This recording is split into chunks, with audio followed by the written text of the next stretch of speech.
Hey class, it's Mr. Woodbury. In this last of the final review videos, we're going to go over the ANOVA test, both ANOVA and its nonparametric alternative, the Kruskal-Wallis test. Now, about the conditions for this test, the one that we're checking is 2 times the smallest standard deviation must be larger than all the other standard deviations. In other words, they're supposed to come from a population where they all have the same standard deviation, but all we really have to check is that they're within, nothing's more than twice as big as the other. So that means relatively close to each other. If that condition fails, which we won't know until we actually try to do the analysis of variance test, if that condition fails, we'll switch out to Kruskal-Wallis, the nonparametric alternative. Now, the way I know this is ANOVA, or it looks like ANOVA to start, I'm testing a claim about the equality of 3 or more means. If there are only 2 means, 2 populations, it's a 2-mean test. But I have 3 means to work with here, and I have 3 sets of numerical data. I have data for the sludge plot, the spring disk, and the no-till. So I've got 3 different groups that I'm working with. That's ANOVA. The null hypothesis is that mu1 equals mu2 equals mu3. There are 3 means. If there were 7, we would go out to mu7. The alternate hypothesis is at least one mean is different than the others. If the conditions fail, and I've already written down some work here, if the conditions fail, I have to go back and change each of these mu's to m for median, and I have to change the word mean to median. The level of significance is given in the problem as 0.05. And again, this looks like ANOVA. We'll see if that's true or not. I've already entered the data in StatCrunch. Let's get over there and take a look at that. This is located in the Zoom final review data sheet. You can find that in your StatCrunch group, Woodbury Math 21.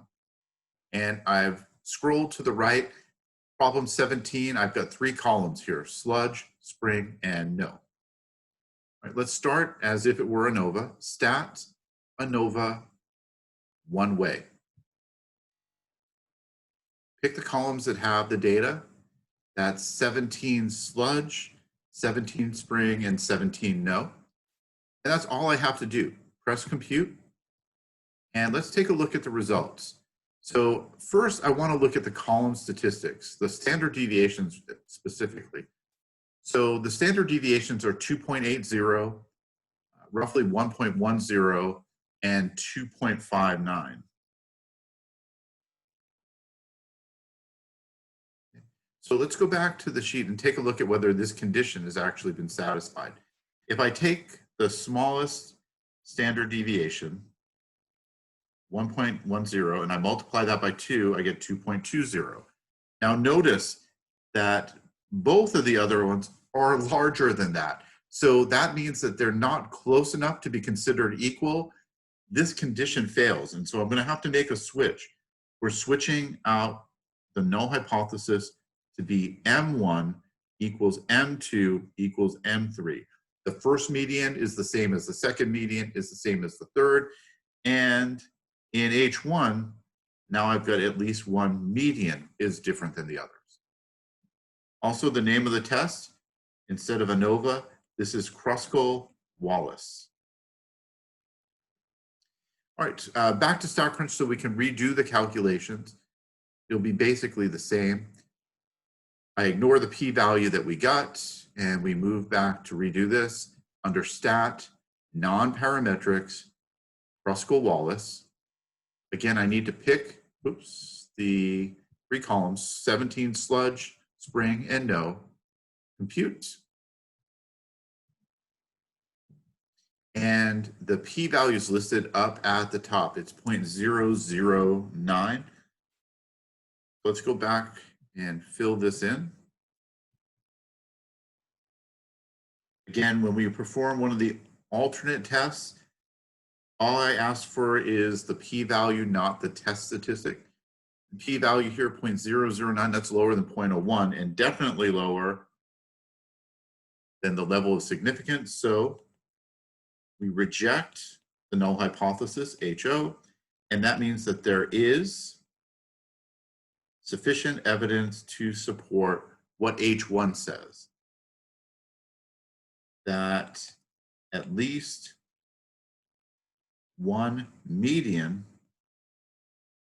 is different than the others. A couple of places to get in trouble here with this conclusion. First is to write the conclusion in terms of the claim. Let me write this in a slightly different color, that the mean number is the same for all three. Right? We're not copying the words out of the problem. Our conclusion comes from H1. The second place where we could get in trouble is that it's now a test about medians and not means. So our conclusion should refer to the medians, not the means. All right, let's try another one. Obviously, I've set this up to where we have one that passes the condition and one that fails. Since we've seen the one that fails, the next one should be okay.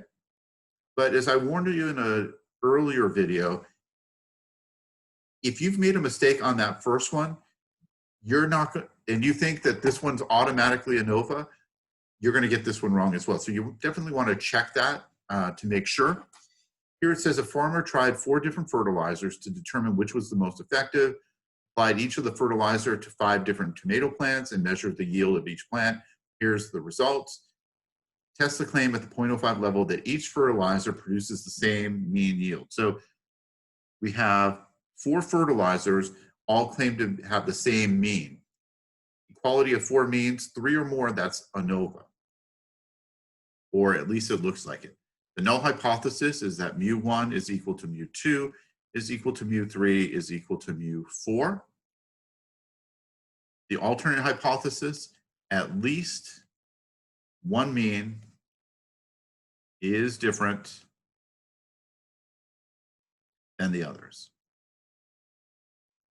Now the wording here is pretty important compared to the goodness of fit alternate hypothesis. Here it's at least one mean instead of one proportion, like goodness of fit was about proportions. And here we're saying that it's different than the others. In the goodness of fit test, they always have, each proportion has a claimed value. So in that test, at least one proportion is different than claimed. Here, we don't have a claimed value for the mean, so we just say it's different than the others. Right? That they're not all equal to each other. Next, the level of significance, 0.05. As I mentioned, this looks like ANOVA to start. If it isn't, we'd come back and change all the mu's to m's, and we would change the word mean to median. In a moment, we're going to calculate a test statistic and a p-value.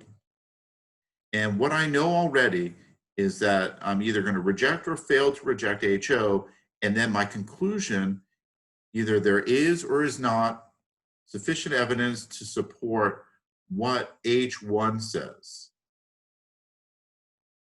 that at least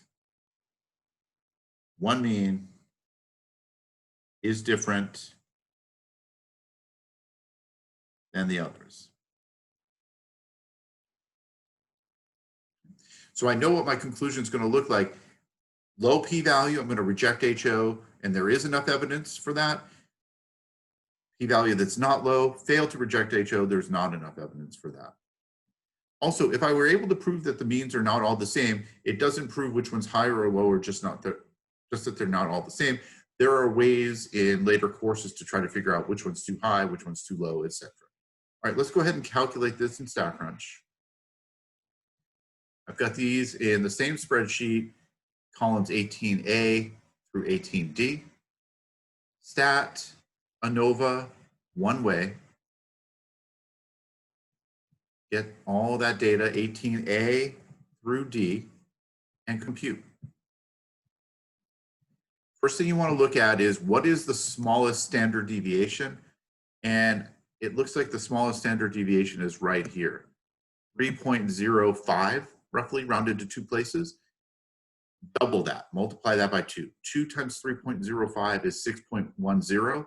Are any of the standard deviations larger than 6.10? No. That means that we can perform this as an ANOVA test. If it's really close, you need to go out to more decimal places to make sure of that, just in case you run into that situation. The test statistic and p-value are listed here. The test statistic is 13.85 with a p-value of 0.0001. Right, let's go back and write this up. I copied over f equals 13.85 and the p-value of 0.0001. That's lower than 0.05, so we reject HO.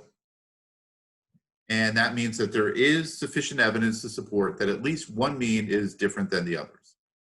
All right, that's the end of this video. We've gone through each of the different types of sample size problems, where they say how large of a sample is required. The confidence interval problems that say construct a 90% confidence interval, and then all the different hypothesis tests and their alternate tests. We looked at one proportion and the binomial alternative.